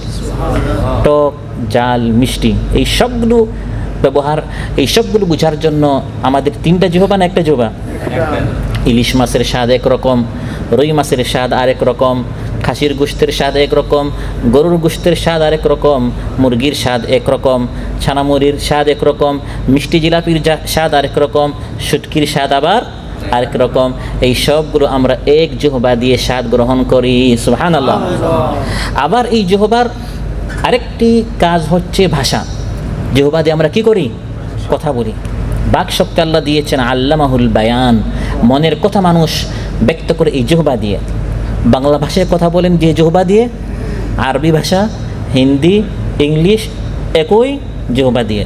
দেশে যখন যান আমরা সিম পাল্টাই, কারণ কাতারের সিম দেশে, সৌদিতে গেলে আরেক সিম। এখন যদি এক এক ভাষায় কথা বলতে হবে এক এক জিহ্বা দিয়ে, জিহ্বা খুলে আপনি পকেটে রাখলেন, এটা হচ্ছে কাতারের জিহ্বা। দেশে গিয়ে আরেক জিহ্বা, তারপর আপনার জিহ্বা যদি আপনার হারিয়ে যায়, সমস্যা আছে না নাই? এই জন্য এক জিহ্বা দিয়ে আল্লাহ তাআলা সব ভাষায় কথা বলার ব্যবস্থা করে দিয়েছেন। সুবহানাল্লাহ। এই জন্য আরবিতে ভাষাকে লিসান বলা হয়, বিলিসানি কওমিহি, কারণ এই জিহ্বার প্রধান একটি কাজ হচ্ছে কথা বলা, ভাষা। তারপর বড় আরেকটি নিয়ামত আল্লাহ আমাদেরকে দিয়েছেন কিডনি। সুবহানাল্লাহ। ওয়া ফি আনফুসিকুম আফালা তুবসিরুন, আল্লাহ বলেন তোমাদেরকে এই শরীর কত কিছু দিয়েছে, বান্দা একটু চিন্তা করো। কিডনি এই জিনিসটা কি? পেশাবকে ছেঁকে বের করে দেয়, সহজে ফিল্টার। আমরা যত পানি পান করি, যতটুকু পানি আপনার শরীরের প্রয়োজন ওইগুলো শরীরে থাকে, আর বাকিগুলো ফিল্টার করে ছেঁকে পেশাব আকারে কিডনি বের করে দেয়। সুবহানাল্লাহ। এই কিডনিটা যদি ইনঅ্যাক্টিভ হয়ে যায়, তাহলে হাত পায়ে পানি এসে ফুলে মানুষ মৃত্যুমুখী হয়ে যায়। এবং বর্তমান এই যুগে কিডনির রোগী বাড়ছে না কমছে? বিশেষ করে যারা মাদ্রাজে যায় বেশিরভাগ এই কিডনির রোগের কারণে। যেহেতু কিডনির রোগী বাড়ছে এবং কিডনির প্রয়োজন খুব বেশি, মানুষ যা খাচ্ছে পান করছে সবগুলো ছেঁকে পরিষ্কার করছে কে? কিডনি। কিডনি যদি একটা হয়, কিডনি নষ্ট হওয়া মাত্রই মানুষ মৃত্যুমুখী হয়ে যাবে। যাতে করে মানুষ কিডনি নষ্ট হওয়ার সঙ্গে সঙ্গে মারা না যায়। মানুষের প্রয়োজন কিডনি একটি, কিন্তু আল্লাহ তার প্রত্যেক মানুষকে 2টি করে কিডনি দিয়েছেন। সুবহানাল্লাহ। তারপর আল্লাহ তাআলা আমাদেরকে হার্ট দিয়েছেন। এই হার্ট সবসময় সংকুচন এবং সম্প্রসারণ, সংকুচন এবং সম্প্রসারণ, এভাবে হার্ট সবসময় করছে। সুবহানাল্লাহ। আপনি যদি কারো হার্টে কান লাগানোর শুনবেন সবসময় একটা কী হচ্ছে? আওয়াজ হচ্ছে। এটা হচ্ছে সংকোচন এবং সম্প্রসারণ। এর মাধ্যমে মাথা থেকে পা পর্যন্ত রক্তকে ছড়িয়ে দেওয়া হচ্ছে। এভাবে যখন সম্প্রসারণ সংকোচন হয় তখন পুরা শরীরে রক্ত এর মাধ্যমে কী হচ্ছে, ছড়িয়ে দেওয়া হচ্ছে, যাতে করে রক্ত সবসময় গরম থাকে, শরীরটা সচল থাকে। অন্যথায় রক্ত যদি ঠান্ডা হয়ে যায় মানুষ মারা যায়। এই জন্য যখন মানুষের হার্ট অ্যাটাক হয় তখন রক্ত ঠান্ডা হয়ে যায়। হার্ট অ্যাটাক মানে কি, আপনার সংকোচন হয়েছে আর সম্প্রসারণ হচ্ছে না। আমরা একবারও চিন্তা করি না এখন সংকোচন হয়েছে আবার সম্প্রসারণ হচ্ছে, আবার সংকোচন হচ্ছে আবার সম্প্রসারণ হচ্ছে, আমরা চিন্তাও করি না, ভাবিও না। সে আপন গতিতে তার কাজ চালিয়ে যাচ্ছে। সুবহানাল্লাহ। আল্লাহ না করুক যদিও হঠাৎ কারো হার্টটি সংকোচন হয়, হার্টটা অ্যাটাক হয়েছে আর সম্প্রসারণ হচ্ছে না, ফলে রক্ত চলাচল বন্ধ হয়, রক্তটা ঠান্ডা হয়ে যায় আর মানুষ মারা যায়। এজন্য আলোচ্যাত আল্লাহ বলেন, হে বান্দা তোমাকে কত নিয়ামত দিয়েছি। আয়াতে এসেছে আল্লাহ বলেন লাআল্লাকুম তাশকুরুন, শুকরিয়াটা আদায় করো। এই সকল শক্তি, দৃষ্টি শক্তি, শ্রবণ শক্তি, বাক শক্তি, আস্বাদন শক্তি, সব শক্তি আল্লাহ দিয়েছেন যাতে করে মানুষ এই সব অঙ্গ প্রত্যঙ্গ এমনভাবে ব্যবহার করে যাতে আল্লাহ খুশি হন, এমনভাবে ব্যবহার করতে হবে যাতে আল্লাহ সন্তুষ্ট হন। তা দিয়ে আল্লাহর আনুগত্য করতে হবে, আল্লাহর ইবাদত করতে হবে। এটি হলে আল্লাহ সুবহানাহু ওয়া তাআলার শুকরিয়া আদায় হয়। ফাইদা আহবাবতুহু কুনতু সামআহু আল্লাযী ইয়াসমাউ বিহি ওয়া বাসারাহু আল্লাযী ইউবসিরু বিহি ওয়া ইয়াদাহু আল্লাতী ইয়াবতিশু বিহা ওয়া রিজলাহু আল্লাতী ইয়ামশি বিহা। বুখারীতে এসেছে, বান্দার উপর যখন আমি আল্লাহ তাআলা খুশি হয়ে যায়, বান্দা এত বেশি আমার হয়ে যায়, আমার আপন হয়ে যায়, সে তার চোখ দ্বারা শুধু এমন জিনিস দেখে যা আমি আল্লাহ পছন্দ করি। কান দিয়ে বান্দা আমার এত প্রিয় হয় শুধু তাই শুনে যে আমি আল্লাহ চাই। হাত দ্বারা শুধু এমন জিনিস ধরে যে আমি আল্লাহ তাআলা চাই। পা দিয়ে শুধু এমন জিনিসের দিকে যায় যে জিনিস এর দিকে গেলে আমি আল্লাহ তাআলা খুশি হই। সুবহানাল্লাহ। আর যারা যা ইচ্ছা তা করছে, কোনো ব্রেক নাই, কোনো লাগাম নেই, কোনো চিন্তা নেই, যা ইচ্ছা শুনে, যা ইচ্ছা দেখে, যা ইচ্ছা ধরে ভাবে, আল্লাহ তাআলা বলেন এগুলো এমনি এমনি যাবে না, একদিন এই শক্তিগুলোর হিসাব আমার সামনে দিতে হবে। ولا تقف ما ليس لك به علم إن السمع والبصر والفؤاد كل أولئك كان عنه مسؤولا إن السمع নিশ্চয় শ্রবণ শক্তি, ওয়াল বসরা দৃষ্টি শক্তি, ওয়াল ফুআদা বুধ শক্তি সম্পর্কে কিয়ামতের দিন বান্দা জিজ্ঞাসিত হবে। কান দিয়ে কি শুনেছো, আমি আল্লাহর সামনে জবাব দাও। চোখ দিয়ে কি দেখেছো, মোবাইলে এই বিশ্বজগতে কি দেখেছো, জবাব দাও। এই ব্রেইন দিয়ে অনেক মানুষ পাগল, মস্তিষ্ক বিকৃত, আপনাকে আল্লাহ ব্রেইন দিয়েছেন, কি ভেবেছেন, কি ফিকির করেছেন, এর হিসাব আল্লাহর সামনে দিতে হবে। ইয়াউমা তাশহাদু আলাইহিম আলসিনাতুহুম ওয়া আইদিহিম ওয়া আরজুলুহুম বিমা কানু ইয়ামালুন। আল্লাহ বলেন কিয়ামতের দিন বান্দার হাত, পা, চামড়া, কান, চোখ সবাই সাক্ষী দিবে এই বান্দা কি করেছে। আপনার চোখ বলবে, হে আল্লাহ সে আমাকে ব্যবহার করে করে এই জিনিস দেখেছে।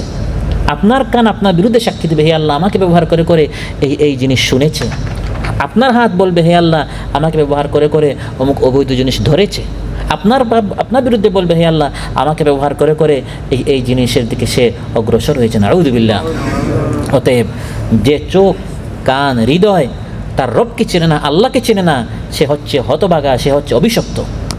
কারণ এগুলো দ্বারা সে তার প্রকৃত উদ্দেশ্য পূরণ করতে পারে নাই। ওয়াজআলনা লাহুম সামআন ওয়া আবসারান ওয়া আফইদা ফামা আগনা আনহুম সামউহুম ওয়ালা আবসারুহুম ওয়ালা আফইদাতুহুম মিন শাই। আল্লাহ বলেন এদেরকে আমি কান দিয়েছি, চোখ দিয়েছি, আকল দিয়েছি, কিন্তু এগুলো তাদের কোনো কাজে আসে নাই। আপনাকে এগুলো আল্লাহ দিয়েছেন শুধু এই দুনিয়ার কাজের জন্য না, মূলত দিয়েছেন যাতে করে দুনিয়ার পাশাপাশি আখিরাতে আপনি কিভাবে বাঁচতে পারেন। যে চোখ, কান, হৃদয় ওহীর জ্ঞান থেকে বঞ্চিত, কোরআন থেকে বঞ্চিত, সে হচ্ছে অবাঞ্ছিত। যে চোখে মানুষের জন্য অশ্রু নেই, মানবতার জন্য শিশির নেই, সেই চোখ হচ্ছে মরু চোখ, মরুভূমির মতো চোখ। এই চোখ দেখে বার্মায় কী হচ্ছে, গাজে কী হচ্ছে, কিন্তু এই চোখ থেকে অশ্রু বের হয় না। আল্লাহ তাআলা কোরআনের মধ্যে ইরশাদ করেন, এভাবে যারা অন্ধ সাজে, বোবা সাজে, বধির সাজে, কিয়ামতের দিন এদেরকে উঠানো হবে অন্ধ করে। নাউযু বিল্লাহ। ওয়া নাহশুরুহুম ইয়াওমাল কিয়ামাতি আলা উজুহিহিম উমিয়ান ওয়া বুকমান ওয়া সুম্মা। কিয়ামতের দিন এদেরকে বোবা করে, অন্ধ করে, বধির করে উঠানো হবে। কারণ দুনিয়াতে সে সেজেছিল অন্ধ, সেজেছিল বধির, সেজেছিল বোবা। এগুলো ব্যবহার করে করে সে আল্লাহর কালাম, দিন, হক বুঝার চেষ্টা করে নাই। কিন্তু ইমানদারেরা তার অন্ধ সাজে না, বোবা সাজে না, বধির সাজে না, ভালো জিনিস শুনে, দেখে, বুঝে তারপর আমল করে। সুবহানাল্লাহ। ওয়াল্লাযীনা ইযা যুক্কিরু বিআয়াতি রাব্বিহিম লাম ইয়াখিরু আলাইহা সুম্মান ওয়া উমিয়ানা। রহমানের বান্দা হচ্ছে তারা যাদের সামনে যখন রবের আয়াত তিলাওয়াত করা হয় তারা বধির হয়ে, বুবা হয়ে, অন্ধ হয়ে সাজে না, বরং কান পেতে শুনে আয়াতটা বুঝার চেষ্টা করে, আমল করার চেষ্টা করে। সুবহানাল্লাহ। অতএব আল্লাহর দিয়ে এই নিয়ামত, এখানে আমরা যারা আছি সবাইকে আল্লাহ পরিপূর্ণ করে সৃষ্টি করেছেন। শুনতেও কোনো ঘাটতি নেই, দেখতেও কোনো দুর্বলতা নেই, বুঝতেও কোনো কমতি নেই। আলহামদুলিল্লাহ। আল্লাহ বলেন এগুলো দিয়েছি, অহংকারী হয় না।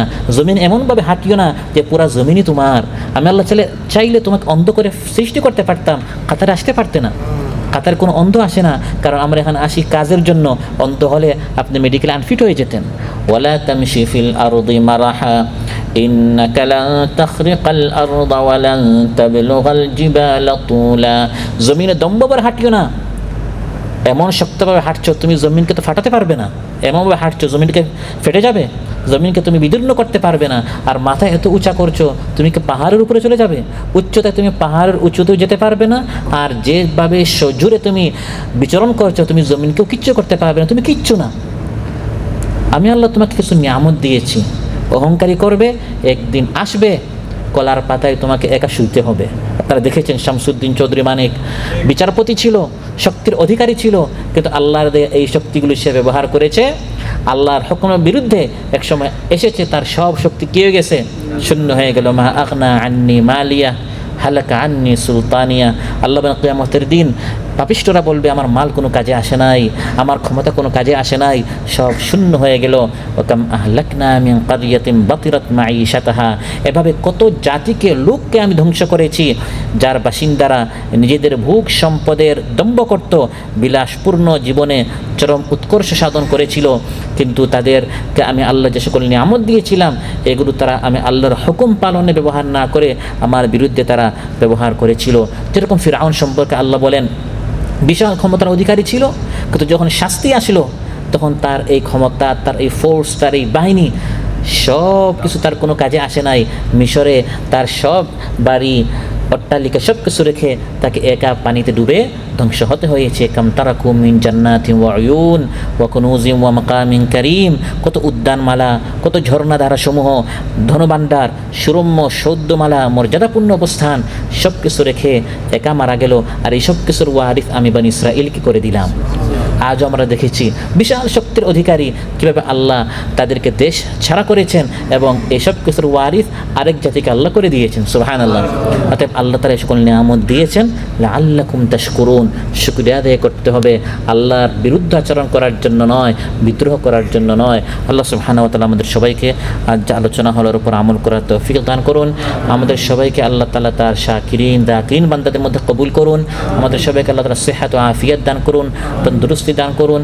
আল্লাহ তাআলা বিভিন্ন যে সকল নিয়ামত দিয়েছেন এই নিয়ামতগুলো যেন আমৃত্যু আমাদের মধ্যে থাকে। আল্লাহ তাআলা আমাদেরকে নিয়ামত থেকে বঞ্চিত যেন না করেন, বরং আমৃত্যু নিয়ামতগুলো দ্বারা আল্লাহ তাআলা আমাদেরকে ধন্য করুন। যারা অসুস্থ আছেন আল্লাহ তাআলা সুস্থ করে দেন, যারা যে পেরেশানি আছে আল্লাহ তাআলা পেরেশানি মুক্ত করুন। আসসালামু আলাইকুম ওয়া রাহমাতুল্লাহি ওয়া বারাকাতুহু। আমার দেশের মা বোনেরা লাঞ্ছিত হতো না, আমার দেশের কৃষক শ্রমিক বঞ্চিত হতো না, ধনী গরিব ভালোবাসায় জীবন ফিরে পেত, যদি আমার শাসক হতো মোরেরই মতো।